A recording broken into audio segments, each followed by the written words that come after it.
नमस्कार, जय श्री राधा।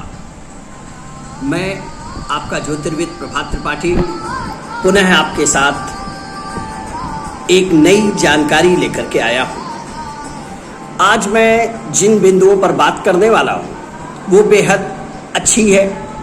निश्चित रूप से आप इस जानकारी को अपने बच्चों को, अपने मित्रों को, शुभचिंतकों को भेजिएगा। यूँ तो ये नवरात्र के पावन पर्व का समय है, विजयदशमी यानी दशहरा के पावन पर्व का समय है। संक्षेप में जानते हैं कि आखिर माँ दुर्गा की उपासना और फिर रावण का दहन, ये दो घटनाएं दो काल की हैं। कैसे ये दोनों घटनाएं एक साथ आती हैं, तो संक्षेप में बात करते हैं। विजयदशमी की बात पहले कर लेते हैं, क्योंकि रावण दहन की चर्चा होती है, रामलीला की चर्चा होती है।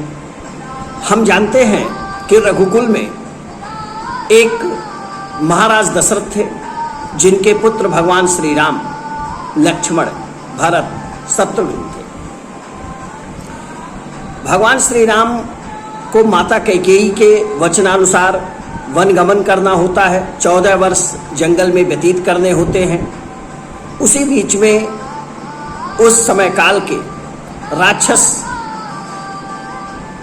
के द्वारा बहुत सारे संसार के लोगों पर अत्याचार होता है। उसी में एक घटना रावण भी है। रावण माँ जानकी का हरण कर ले जाता है और भगवान श्री राम हनुमान जी की मदद से माँ जानकी का पता लगाते हैं और राम और रावण के बीच 10 दिन तक युद्ध चलता है।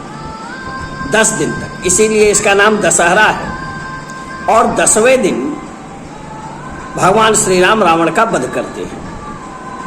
यहाँ एक बड़ी अच्छी चीज़ है जो आपको समझनी चाहिए। रावण भगवान शिव का परम भक्त था, बहुत ज्ञानी था, प्रतापी था, परंतु उसके द्वारा किए गए नीच कर्म के कारण भगवान को उसका वध करना पड़ा। यानी आप भगवान के कितने भी प्रिय हों, अगर आप गलत कर्म करेंगे तो उसका दंड आपको अवश्य मिलेगा। दूसरी घटना माँ दुर्गा की है।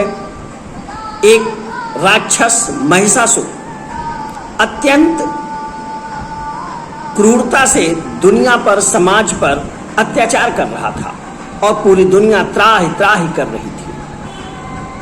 फिर सभी देवताओं के अनुरोध पर माँ दुर्गा आती हैं, प्रकट होती हैं और नवरात्र 10 दिनों तक महिषासुर से महान युद्ध चलता है, घनघोर युद्ध चलता है।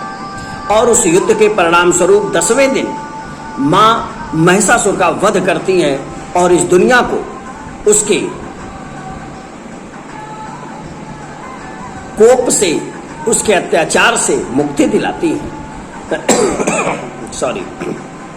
तो माँ जानकी को भगवान राम प्राप्त कर लेते हैं। 10 दिन में राम रावण का युद्ध समाप्त होता है। इसलिए दशहरा और रावण का पुतला दहन होता है, ये संदेश देने के लिए कि आप भगवान के कितने भी प्रिय हों, अगर आप गलत कर्म करेंगे तो भगवान उसको दंडित करेंगे। माँ दुर्गा की भी कथा हमने आपको बता दिया कि 10वें दिन हुआ। अच्छा, ये अश्विन माह के शुक्ल पक्ष के 10वीं तिथि जो है उस दिन ये होता है।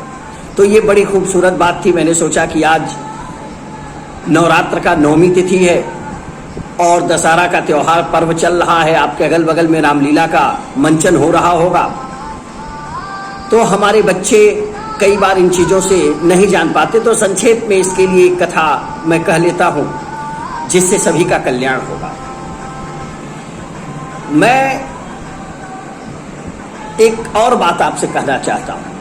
आज ये जो नवरात्र का पावन पर्व चल रहा है, इसमें हम निश्चित रूप से अपने घर पर 7, 9 या 11 कन्याओं को भोज अवश्य कराएं। पग पखार करके उनकी प्रार्थना करें, उन्हें अपनी यथाशक्ति के अनुसार उपहार देकर उनसे आशीर्वाद प्राप्त करें। यकीन करिएगा आपका कल्याण होगा, माता रानी की आप पर कृपा होगी। और ज्योतिषीय अन्य सलाहों के लिए तो मैं सदैव आपके साथ उपस्थित हूँ। क्योंकि जगत कल्याण ही हर व्यक्ति का अंतिम लक्ष्य होना चाहिए। और अंतिम बात एक मैं कहना चाहता हूं आज, जब हम कहते हैं कि भगवान ने अवतार क्यों लिया है, तो याद रखिएगा भगवान ने अवतार धर्म की स्थापना के लिए लिया है, लेकिन उससे पूर्व अधर्म और पापियों के संहार के लिए लिया है। तो जब भी हम भगवान की कल्पना करें, समाज की कल्पना करें, तो ये याद रखें कि प्रभु और ईश्वर भी जन्म लेते हैं अधर्म और पापियों का नाश करने के लिए।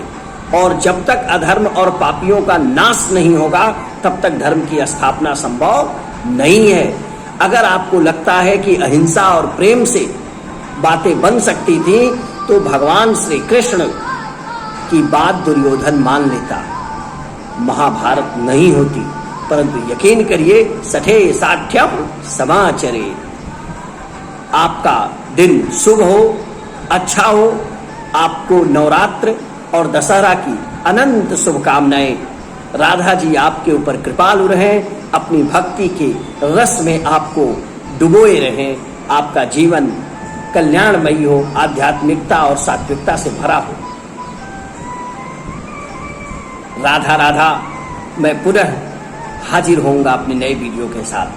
ज्योतिर्विद प्रभात त्रिपाठी का नमस्कार।